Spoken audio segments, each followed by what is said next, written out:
Nutrition is simple. Nutrition is not easy, but it's simple. And so many people fail to acknowledge this basic fact. In the modern day, so many people are hypnotized. They follow orders blindly from whoever they're given these orders. Whether it's people in their social circles, your parents, or information fed to you through social media and, the algorithms which control that information.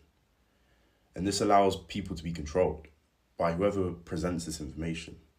Whether this information is truly correct or accurate, it's believed. And so essentially people are controlled depending on the information they're given. And so to combat this, I want to encourage people to use their own discernment and directly apply this to nutrition in order to maximize their health. And as I said in the beginning of this video, this is very simple to do. And the method you should use to do this is the basic scientific method, in which you set up your independent variable, i.e. you make a change.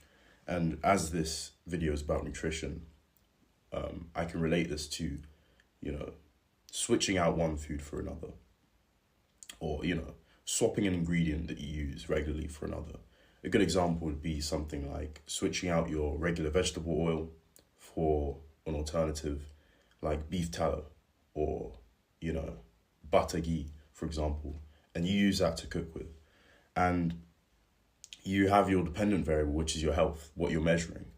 And you basically don't need a sample size, you don't need studies. What I'm encouraging people to do is to use themselves, a sample size of one, and to monitor the changes that you experience within your personal life in response to this change that you've made. So let's say you start, eating more of, berries and fruits like that, or you switch out vegetable oil or seed oils in general for butter ghee or, beef tallow. And you see, is your sleep getting better, for example? Do you feel more mobile and more light and agile when you're attending, maybe whatever sports or activities you regularly engage in? Are you losing weight? Maybe that's a goal that you've had and you haven't been able to achieve for a long time. Are you achieving something like this, which you've been striving to achieve for a long time, in response to, changing your foods? Are you, getting stronger? Maybe you go to the gym regularly, and so you can measure your health in that regard. And so this scientific method allows you to discover what works for you. And you repeat this process several times. It's a cycle, essentially. It's like a feedback loop. Once you have positive feedback, a positive effect in your life, you increase the amount of this food in your diet. But if it's a negative effect, let's say you start, consuming more of one thing from the supermarket and you start including that in your daily meals, and you're experiencing negative effects, your gut is always irritated, maybe your hair and skin isn't the most elastic and youthful as it could be. You reduce your consumption of this, and you repeat this cycle many, many times for different foods until within 1 to 2 months, you're left with a diet which completely serves you and is optimally crafted for your health and your overall longevity and performance, or whatever your goals are.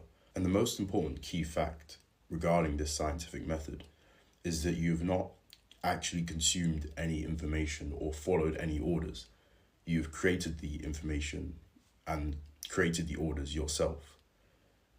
Because the health organizations which provide information are not always completely accurate, and we can never fully trust them. So the way to 100% be absolutely certain that you are following the correct health protocol is to conduct an experiment yourself. And let me give you an example just to contextualize what I've just stated, because this might sound a bit extreme. So health organizations for the past few decades have published that dietary cholesterol is dangerous and can promote cardiovascular disease. And so more recent research has shown that dietary cholesterol levels minimally impact blood cholesterol levels, which is the factor which contributes to cardiovascular disease. So consuming foods like eggs, which are one of the most bioavailable foods on the planet, which everybody can massively benefit from if they were to consume more eggs. People in the past few decades would have avoided foods like this due to this inaccurate information, which we have recently seen was actually absolute rubbish. And no, this is not a Jeff Nippard video, so I'm not going to be citing any studies in this video. And if you want to find the studies, you can just go find them yourself. And so this is just an example. Not all the information we're given is accurate and correct, and in some extreme cases, it could be used to manipulate you. So it's important that you conduct your own experiments to ensure that you are following accurate information. And so that's the first reason I want to encourage people to use their own discernment and follow this scientific method which I've outlined and which is well known.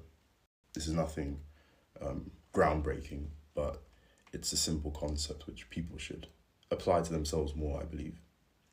And the second reason I encourage people to engage with this method is because general information works generally, but not everybody is made equally. We know that. Everybody's unique. They have individual preferences and also individual biochemistry. Not everybody is made the same. You know, some people taller, some people shorter, some people have certain bone density, some people have, you know, thinner bones, and some people have different gut microbiomes if we're going down on that kind of level of biochemistry.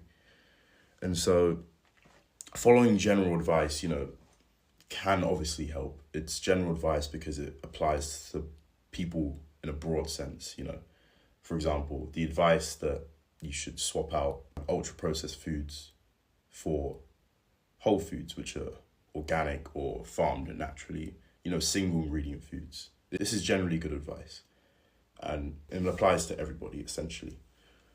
However, when it comes to the more intricate things, such as the levels of fiber required for your diet or the level of carbs required for your diet, these things vary drastically from person to person. And also, people are not just biochemically different, they are oriented differently via their goals. You know, if you're somebody who's a bit older, your goal would be tailored to longevity because you want to, you know, live a healthy life for as long as you can so that you can enjoy being around your family. But if you're somebody younger in their teens, you can sacrifice a bit of your health in the short term to achieve your goal, whether that might be, you know, to become one of the greatest in your chosen sport, or, you know, just to gain more muscle or things like that. So these things are very nuanced and they vary from person to person, which is why general advice does not apply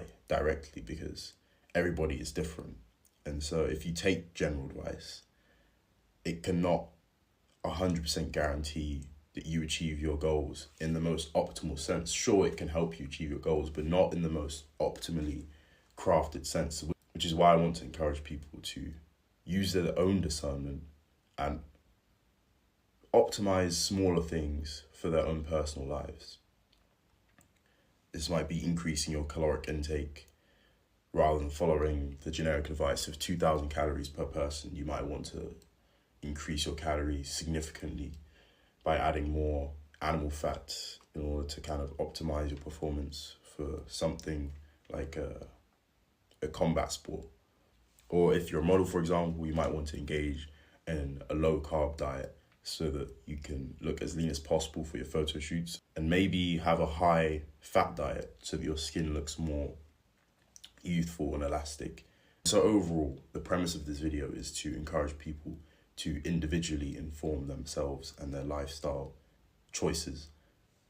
And everybody's unique, not everybody's the same. And so everybody needs to follow different protocols, which they should craft for themselves. And so I want to end this video by saying, you as the listener might question me and say, oh, well, why should we listen to you? What credibility do you have? And my response to that is, who else are you going to listen to?